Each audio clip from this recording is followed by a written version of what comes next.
These young people say Jordan Peterson should not be allowed to speak on their campus. Peterson's a psychology professor at the University of Toronto. When Canada proposed a law declaring it illegal not to call someone by their preferred pronoun, in other words, illegal not to address those who don't want to be called he or she, as say Z or Zim, Peterson said he would not obey that law. Shame on you! Shame, shame, shame on you! It's not just students who object. Hundreds of his colleagues signed a petition demanding that Peterson be fired. They say his behavior is a danger. This is where we draw the line! This is where we draw the line! Now, when he tries to speak, protesters often surround him, blowing air horns or screaming to make sure others cannot hear him. At this school, he and students who wanted to hear him moved outside to escape the noise. But the protesters just followed him and drowned him out again. Go home, Peterson! Go home, Peterson! If somebody wants to be called Z or Zer, why not? I don't care what people want to be called, that's fine, but that doesn't mean I should be compelled by law to call them that.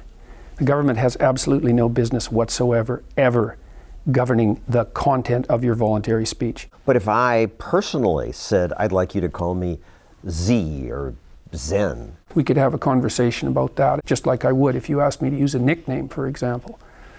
But there's a big difference between privately negotiated modes of address and legislatively demanded compelled speech.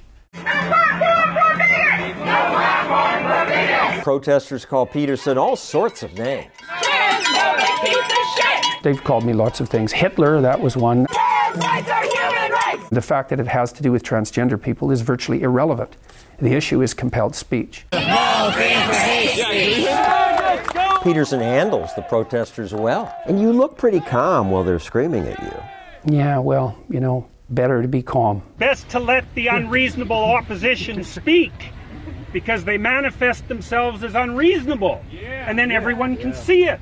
You can also see it in this video, viewed millions of times. Maybe because Peterson stays calm while the TV host keeps twisting his words. You're saying that women aren't intelligent enough to run these top companies? No, I didn't say that at all. He simply says that natural differences explain most of the gender wage gap. Do you believe in equal pay? Well, I made the argument there. It's like it depends on So who you don't defines believe it. in equal pay? No, I'm not saying that at all. Like many on the left, she insists that difference proves discrimination. If it weren't for our sexist society, we'd be much more alike. That's actually not the case. The science on that is absolutely clear. They've studied tens of thousands of people in dozens of countries, and the papers have been cited thousands of times. For years, many leftists denied there were any differences. Aren't women in general better nurturers? No. Next question. Feminist icon Gloria Steinem even objected to researching differences. It's really the remnant of anti-American crazy thinking to do this kind of research. But more research has been done, and it shows that on average, men and women excel at different things. That runs contrary to the desires of the researchers who generated the data, because no one wanted that.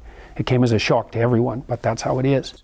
And yet when you say this, it infuriates some people. No, it should infuriate them, because I'm going right after the heart of the radical leftist doctrine. The heart of that doctrine is that all groups should have equal outcomes. There should be just as many female CEOs, scientists, computer programmers, because men and women are the same. If outcomes differ, it must be sexism. Or, as actress Ashley Judd puts it, the problem is the patriarchy. The patriarchy. Professors teach exactly that. The United States is a patriarchal society. First of all, I think the idea that men tyrannically dominated everything is a pretty damn weak argument. The year 2000 to the year 2012, the rate of absolute poverty in the world fell by 50%. It's like, that's pretty good for a patriarchal tyranny. That was the fastest economic development in the history of the world. But on campus, the message is inequality, oppression.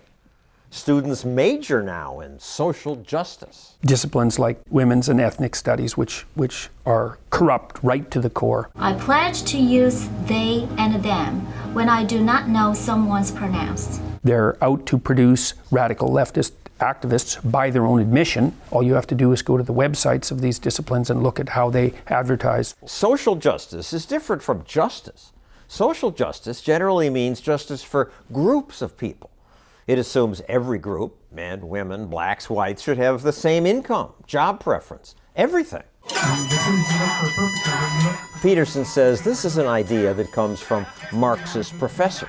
It's a little discredited now to say I'm a Marxist. Yeah, you'd think so, wouldn't you? Except I think it's 1 in 5 social scientists identify as Marxists. So yeah, it's a little discredited, but it's nowhere near discredited enough.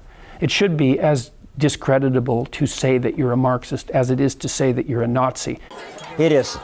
On campus, socialism is cherished, says Peterson, although it's murderous. We've got 100 million corpses stacked up to demonstrate. Murderous then, but they say Stalin is a bad individual. Doesn't mean that. Yeah, so was Mao, so was Pol Pot. The thing is it was tried everywhere, and the end consequence was always the same. I've heard this all many, many times. That wasn't real communism. You know what that means? That means that if I would have been the benevolent dictator in the place of Stalin, then I would have brought in the utopia. There isn't a more narcissistic and toxic and inexcusable statement that you can possibly make. We actually value the individual. Peterson offers an alternative in videos that suddenly are being viewed by millions. The individual has intrinsic value. Peterson calls for the opposite of Marxism, individual sovereignty. The free market principles, the idea of individual sovereignty above all else, has distributed itself across the world quite effectively, and everyone is doing better here than anybody has ever done on the face of the planet throughout recorded history, and the whole West is like that. And to call that all a tyrannical patriarchy is indicative of a very deep resentment and a historical ignorance that's so profound that it's indistinguishable from willful blindness. Peterson says the best thing people can do to fight back against that blindness is to speak the truth, even when it's unpopular. Peterson follows his own advice. He says unpopular truths, and people like that. Almost 1 million have bought his book.